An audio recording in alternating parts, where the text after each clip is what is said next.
ఈ మధ్యలో ఏ రెస్టారెంట్లో కూడా ఇది నేను చూడలే మెన్యూలో. జున్ను వన్ ఆఫ్ మై ఫేవరెట్. బాగుంది, ఇంకా కొడుతుంది. మీ ఇంటికి వచ్చినప్పుడు నాకు జున్ను పెట్టలేదు.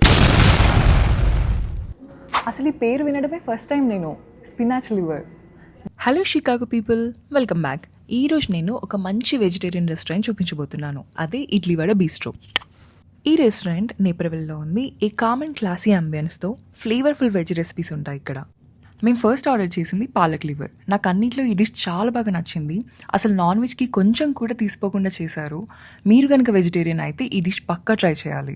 ఇంకొకటి తట్టే ఇడ్లీ. ఇదంతా సాఫ్ట్ అండ్ ఫ్లఫీ అండ్ మంచిగా నెయ్యి కారం వేసి ఇచ్చారు. అండ్ కుత్తు పరాటా. ఇంతకుముందు నేను వెజ్ది తినలేదు, బట్ ఫస్ట్ టైం తిన్నాం వెజ్. కానీ చాలా బాగుండే, మంచిగా సోయా వేసి చాలా డిఫరెంట్గా చేశాను. నాకు కొత్తగా అనిపించింది, నచ్చింది. And veg keema biryani. ఇది వెజిటేరియన్స్కి కాదు, అందరికీ నచ్చుతుంది. అండ్ మీరు పర్సనల్గా పాసిబుల్ ఉన్నప్పుడు ట్రై చేసి నాకు కమెంట్ చేయండి. వీళ్ళ దగ్గర చాలా ఆఫర్స్ ఉన్నాయి, లైక్ స్నాక్ మిలా అని, చాట్ నైట్, దోస నైట్, అలా బిర్యానీకి కూడా 1+1 ఒక్కొక్క డే ఒక్కొక్క స్పెషల్ ఉంది.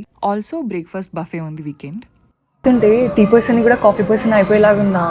Thank you so much for watching. మీరు ఇక్కడ ఫుడ్ ట్రై చేసి నాకు కమెంట్ చేయండి. And don't forget to share with your Chicago friend. మీకు ట్రావెల్ అండ్ ఫుడ్ కంటెంట్ ఇష్టమైతే మమ్మల్ని ఫాలో చేయండి.